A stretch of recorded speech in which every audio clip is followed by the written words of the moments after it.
to Malamik Art. My name is Mickey, and today I'm going to cover like a bunch of like hardboard ideas and hardboards, like the definition of what the different kinds are.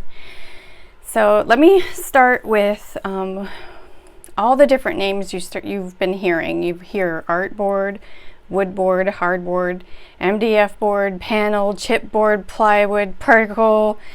You hear so many names and it's really confusing because actually all of those are very different. Let's get started with what they are.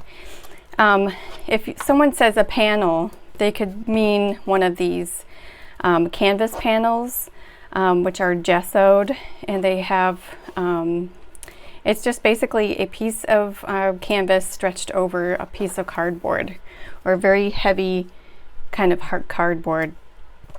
And that's what these are, but they are also like a hardboard or an MDF board or a board like this, which is a Gorilla panel.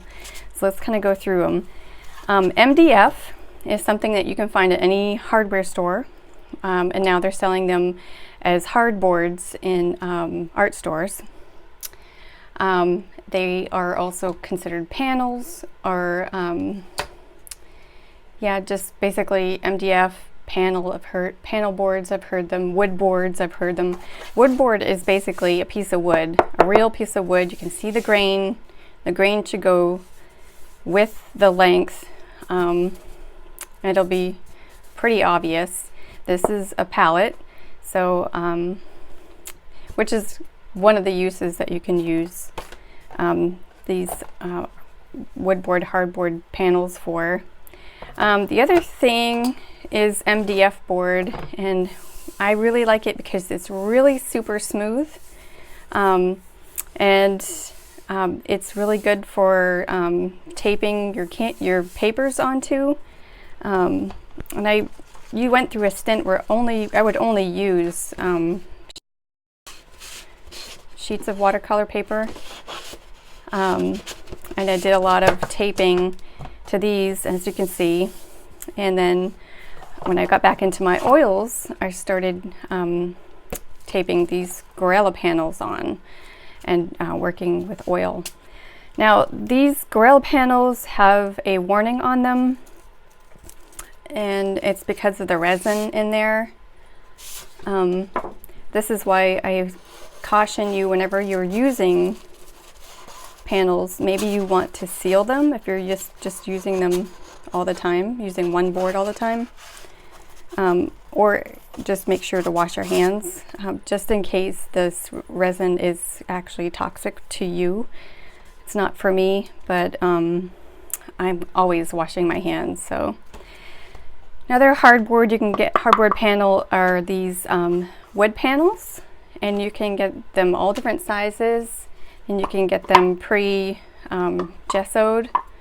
and different textures. This one's really smooth, this one's pretty textured. And if you're going to start using wood panels, I would make sure you get a go in the dollar store, and there's like a set of sandpaper that you can get, and just make sure you sand down, just in case, depending on what the quality is, before you gesso it. So okay, so right now we've got wood panel or hardboard sometimes. We've got canvas panel, which is usually always canvas panel or just panel. We've got hardboard or woodboard again, and these are gessoed hardboard or woodboard. We have a Gorilla panel, which is a resin, kind of a chipboard. Oh, chipboard. Chipboard or MDF. Chipboard's different. Chipboard's like particle board. It'll be pretty, you'll see lots of voids in between each chunk. MDF is, or I'm not sure if this qualifies as MDF. I would consider this like a chipboard, but it's more of a fiberboard, so I guess it would be MDF. But this is considered particle board. If you just skip them all together, they're just, why would you want that anyway? You'd have to prime it forever. My suggestion is to get MDF or any of these other options. And these are all versatile. You can use them with watercolor. Just use a watercolor ground, which is, this one's by Daniel Smith. It's literally just a paste that you paint on. And if you really want it fine, you would go ahead and sand that with a really fine sander. Don't have to, but I would. Also, go ahead and grab yourself one of these. This is a color test kit. I mean, I got $2 almost. And this little roller is really good for priming these guys. Another thing to use these for, I've seen a lot of artists use them. They'll cut a hole in there and they'll put like, let's see, I don't have one right here in front of me. I thought I did. But they'll put a little cup in there for their water and a couple holes to put their brushes. And they'll just use this board and of course some tape to go out plein air painting with a watercolor sheet. And you can do that anywhere. So these are really versatile for artists. But if you're priming for oil, you of course would use a gesso. The other thing you could use is a piece of watercolor paper to make a watercolor, like an aqua board. There's another term. Basically, if you wanted to make one at home, get a piece of MDF and find you really want to learn more about mediums if you're going to be playing around with stuff. It's just really interesting anyway. But find yourself some gel, matte gel or gloss gel. I would use the gel and paint the surface of the MDF board. Paint the surface that you want to glue down, so make sure they're both wet, and then put another board on top to seal them, and like some heavy books, and just leave that for like 24 hours until it's dry. And then you should have warp-free art watercolor board.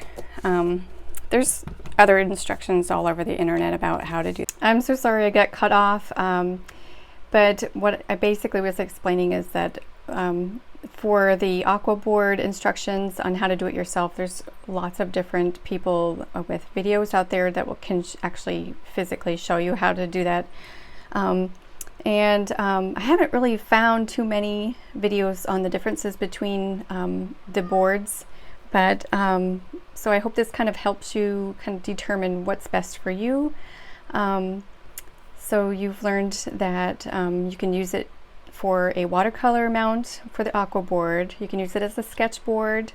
You can use it as a palette as well.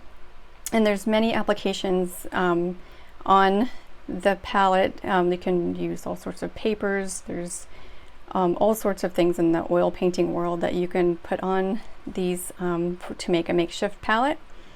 You can use watercolor ground to paint right on the board. You can use acrylic primer to use it with acrylics and oils, and you can use it as a canvas support. So I hope you've actually learned something, and if you have, give me a like, and if you haven't, I'm glad you stuck with me to the end. So thanks for joining me, and we'll see you in the next one. Take care.